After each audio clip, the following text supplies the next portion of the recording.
علی امین گنڈاپور کی حکومت کو للکار، مولانا فضل الرحمان پر بھی لفظی وار۔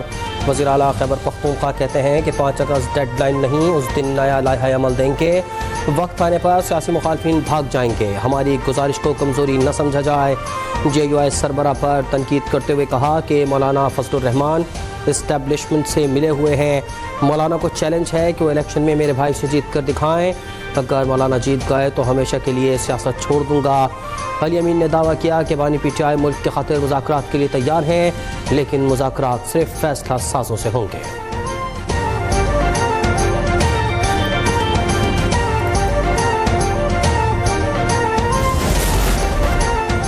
JUI کے رہنما حافظ حمداللہ نے بھی علی امین کو آڑے ہاتھوں لے لیا۔ وزیر خیبر پختونخوا کے بیان پر رد عمل میں کہا کہ مولانا فضل الرحمان کو فارم 47 کا بینیفیشری کہنے والے بتائیں، آپ کس کے NOC پر وزیر اعلیٰ بنے؟ صوبہ چل رہا ہے اور آپ لاؤ لشکر کے ساتھ پنجاب فتح کرنے نکلے ہوئے ہیں۔ خیبر پختونخوا میں حکومت آپ کے بازو سے نہیں، ڈنڈے کے زور سے بنی۔ حافظ حمداللہ کا کہنا ہے کہ آج بھی آپ کی حکومت دولت اور طاقت کے بلبوتے پر کھڑی ہے، آپ کی اپنی پارٹی میں آپ کی حکومت کے خلاف آوازیں اٹھ رہی ہیں۔ علی امین گنڈاپور نے آج بھی مولا جٹ بننے کی کوشش کی۔ وزیر اطلاعات پنجاب عظمہ بخاری کا الزام، کہتی ہیں کہ علی امین اگر وزیر اعلیٰ خیبر پختونخوا بن کر آئیں گے تو خوش آمدید کہیں گے، اگر کلاشنکوف لہرا کر آئیں گے تو اس کی اجازت نہیں دی جائے گی۔ علی امین گنڈاپور 90 روز کی بات اپنی نوکری بچانے کے لیے کر رہے ہیں، وہ کارکنوں کو چھوڑ کر پہلے ہی بھاگ چکے ہیں، یہ حقیقت سب جانتے ہیں۔ ان کا مزید کہنا تھا کہ سیاسی لوگ ہی سیاسی لوگوں سے مذاکرات کرتے ہیں، یہ بات طے ہے کہ PTI کو بھی سیاسی لوگوں سے بات کرنا ہوگی۔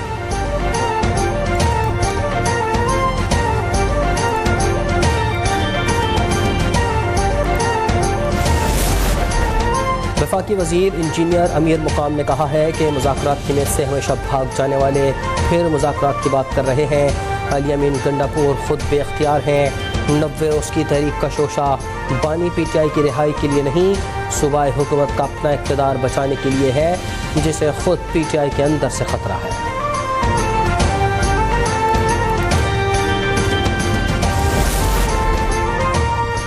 چھبیسویں آئینی ترمیم کے حق میں ووٹ کیوں دیا؟ تحریک انصاف نے ووٹ دینے والے ارکان کو پارٹی سے نکال دیا، 5 ارکان کی پارٹی سے بے دخلی کا نوٹیفیکیشن جاری۔ چیئرمین تحریک انصاف بیرسٹر گوہر نے بھی تصدیق کر دی۔ برطرف ارکان میں ظہور قریشی، اورنگزیب ہچی، مبارک زیب خان، الیاس چودھری اور عثمان علی شامل۔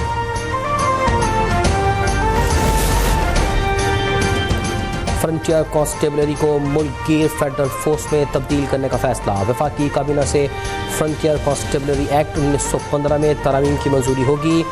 ذرائع کے مطابق FC کے دائرہ اختیار کو بڑھانے کے لیے آرڈیننس جاری کیا جائے گا، FC کا نام بدل کر فیڈرل کانسٹیبلری رکھا جائے گا۔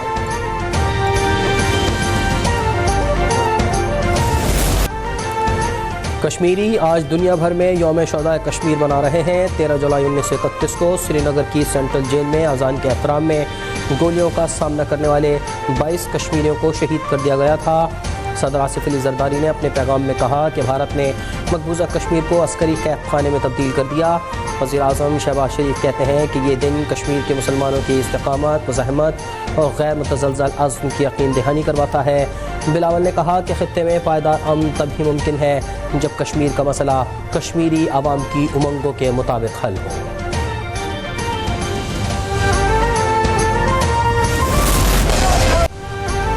امریکی صدر ڈونلڈ ٹرمپ کی ثالثی کی پیشکش نے امن کا دروازہ کھولا، بھارت کا ثالثی سے انکار ان کی جنگی ذہنیت کا ثبوت ہے۔ کشمیریوں کے یوم شہداء پر وفاقی وزیر داخلہ محسن نقوی کہتے ہیں کہ اذان کے احترام میں گولیوں کا سامنا کرنے والے 22 کشمیری شہداء کی قربانی کو سلام پیش کرتے ہیں۔ شہداء کے لہو سے اٹھنے والی آزادی کی پکار کو دبایا نہیں جا سکتا۔ پاکستان کشمیریوں کے حق آزادی کو محافظ، علمبردار اور ضامن ہے۔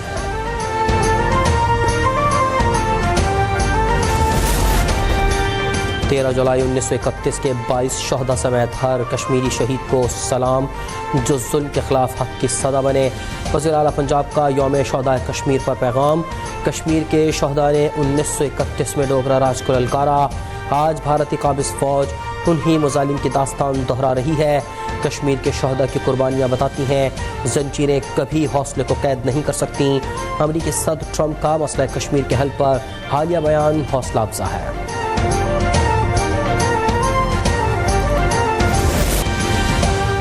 کشمیری حریت رہنما یاسین ملک کی اہلیہ مشال ملک کا یوم شہداء کشمیر پر کشمیری شہداء کو خراج تحسین۔ کہا کشمیری آزادی کے لیے خون کے آخری قطرے تک لڑیں گے، آزادی کا ایک دن ضرور طلوع ہوگا۔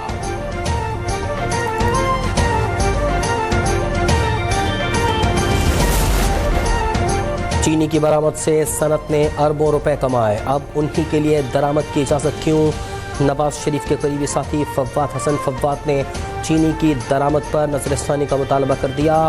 کہتے ہیں کہ 30 کروڑ ڈالر کی درآمد عوامی مفاد میں نہیں۔ فواد حسن فواد نے انکشاف کیا کہ عام آدمی چینی کا سب سے بڑا صارف نہیں، اصل فائدہ خوراک اور مشروبات کی صنعت کو ہوتا ہے۔ حکومت کی قیمتوں پر کنٹرول میں ناکامی درآمد کی دلیل نہیں بن سکتی۔ وفاقی وزیر تعلیم خالد مقبول صدیقی کا کہنا ہے کہ پاکستان نے اب خود کو کھڑا کرنے کا فیصلہ کر لیا ہے۔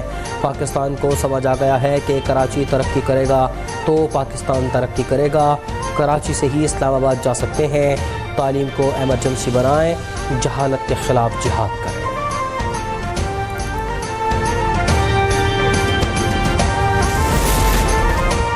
نئی گاڑی نمبر پلیٹ اسکیم پر بے بنیاد پروپیگنڈا کیا جا رہا ہے۔ اسکیم رجسٹریشن کے عمل کو جدید بنانے اور جرائم کی روک تھام جیسے مسائل کے حل کے لیے ہے۔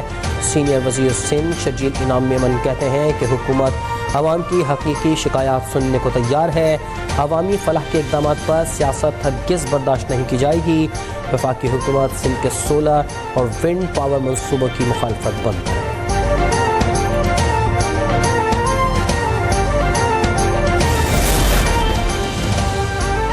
سانحہ سوات کی انکوائری رپورٹ پر عمل درآمد شروع، تحقیقات کے لیے صوبائی نگرانی کمیٹی قائم کر دی گئی۔ Chief secretary Khyber Pakhtunkhwa committee کے چیئرمین مقرر، کمیٹی میں مختلف محکموں کے سیکریٹریز اور کمشنر مالاکنڈ ڈویژن شامل۔ کمیٹی انکوائری کمیٹی رپورٹ کی سفارشات پر مؤثر عمل درآمد یقینی بنائے گی۔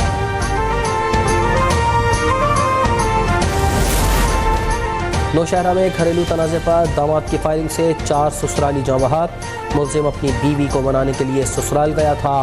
تکرار کے بعد ملزم نے ساس، سسر سمیت 4 افراد کو فائرنگ کر کے قتل کر دیا۔ واردات کے بعد ملزم فرار ہو گیا۔ اداکارہ اور ماڈل حمیرہ اصغر کے موبائل فونز اور لیپ ٹاپ سے ڈاٹا مل گیا۔ پولیس نے ڈیفنس کے فلیٹ سے مردہ پائی جانے والی اداکارہ کے الیکٹرانک گیجٹس کھول لیے۔ پولیس حکام کے مطابق اداکارہ کا چند لوگوں سے رابطہ رہا۔ حمیرہ اصغر کے بینک اکاؤنٹس کی بھی جانچ پڑتال جاری۔